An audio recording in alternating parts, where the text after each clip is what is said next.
Բարև ձեզ բոլորին, բարև ձեզ պարոն Կարապետյան, ես Շիրակի մարզից եմ, նաև ուզում եմ նշել, որ Շիրակի թեմից եմ, ու իմ առաջի հարցը, որը ինձ համար ամենակարևորն է, դա վերաբերվում է եկեղեցուն, այսինքն ձեր երկրի ղեկավարությունը արդեն ստանձնելուց հետո, մեր հոգևոր դասը եւ մեր եկեղեցին ինչ անվտանգության ծրագրեր են ունենալու։ Առաջին հերթին ուզում եմ ասեմ, որ ձեր թեմի առաջնորդը երևի հայ ազգի ամենալավագույն մարդկանցից մեկն է, ամենահամարձակ, ամենահամառ, որ այս բոլոր ապօրինությունների դեմ պայքարեց եւ վստահ եղեք, շատ շուտով ինքը կհաղթի այս խարանը, որ փաթաթեցին մեր ազգի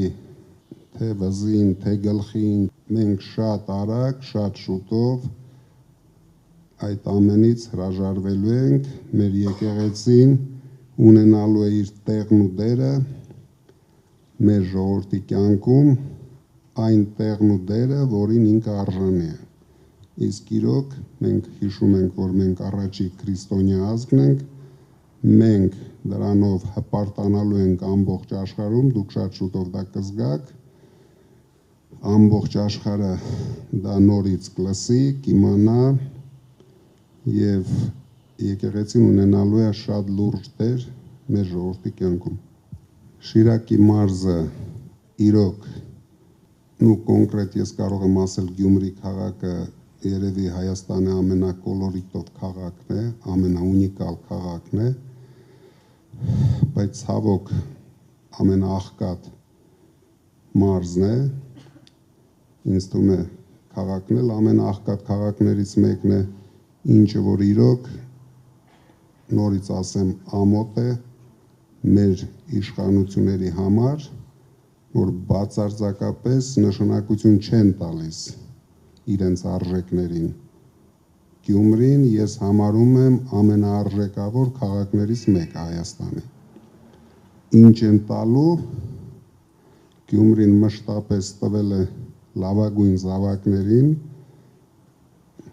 ուզում եմ հիշեցնեմ բոլորի կողմից սիրված Ֆրունզիկ Մկրտչյանին, ուզում եմ հիշեցնեմ աշխարհահռչակ սպորտսմենների, որոնք թե անցյալում, թե այսօր լավագույն ձևով ներկայացնում են թե մեր երկիրը, թե մեր ժողովրդին։ Դրա համար եթե իրենք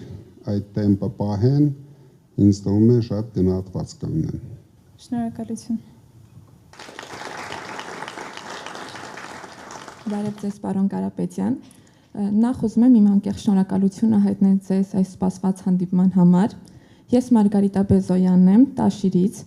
սովորում եմ միջազգային հարաբերությունների բաժնում։ Ձեր կարծիքով, ինչպես կարող են երիտասարդները դառնալ իրական փոփոխությունների նախաձեռնողները, այլ ոչ միայն դիտորդներ։ Իրական փոփոխությունների մասով շատ հեշտ է, քանի որ մենք շատ շուտով բերելու ենք Հայաստանում իրական փոփոխություններ, դուք կարող եք շատ արագ միանալ մեր թիմին, ընդամենը 1 ամիս հետո դուք հնարավորություն կունենաք բերել իրական փոփոխություններ Հայաստանի կյանքում։ Ճիշտը որ ասեմ, ինձ զարմացնում է երիտասարդության պասիվությունը։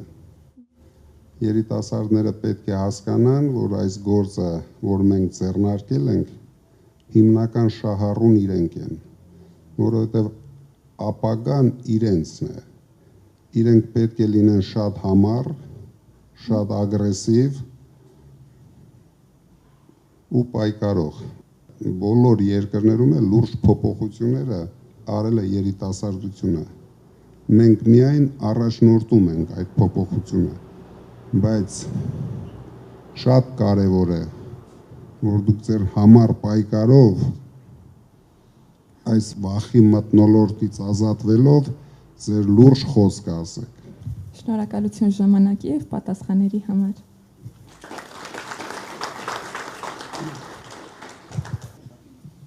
Ողջունում եմ բոլորին, ողջույն պարոն Կարապետյան, սիրելի երիտասարդներ։ Առաջին ես Կարապետյան Իսկուհին եմ, սովորում եմ Երևանի Պետական Բժշկական Համալսարանում, ապագա սրտաբան եմ։ Ամեն օր առնչություն եմ ունենում երիտասարդների հետ, խոսում եմ հենց այն խնդիրների մասին, թե ինչու իրանք ներգրավված չեն ներկայիս մեր շարժմանը եւ այլն, ու ստանում եմ հետեւյալ պատասխանը՝ ունեն վախ ապագայի հետ կապված անվստահության ինչ-որ քող կա, հա, բոլորի վրա։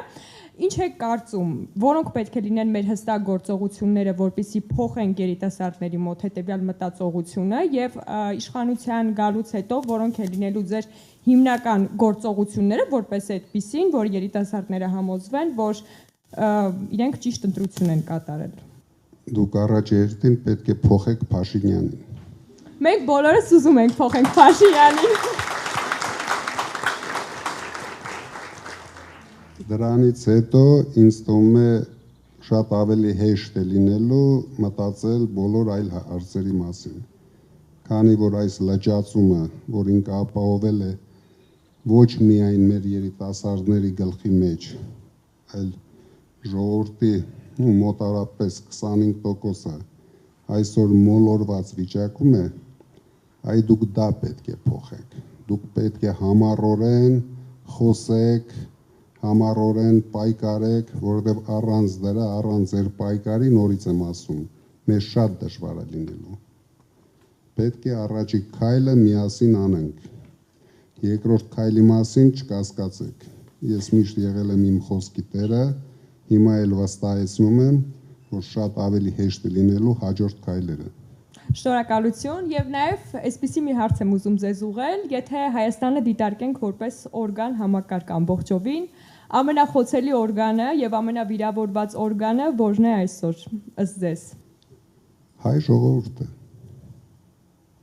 Բոլորին գցել են ապաթիայի մեջ, մարդիկ ոչ մի բան չեն հասկանում, ընդամենը առավոտից իրիկուն իրենց ստերով կերակրում են, մարդիկ ռեալ մոլորված են։ Մարդիկ չեն պատկերացնում իրենց վաղվա օրը, չեն պատկերացնում, որ վաղը մենք Հայաստան չենք ունենալու։ Իրենք ամեն մեկը փորձում է իր այսօրվա խնդիրը լուծել, բայց մենք ազգ ենք, որ պետք է նայենք ապագային, բայց ապագային ավելի շուտ դուք պետք է նայեք։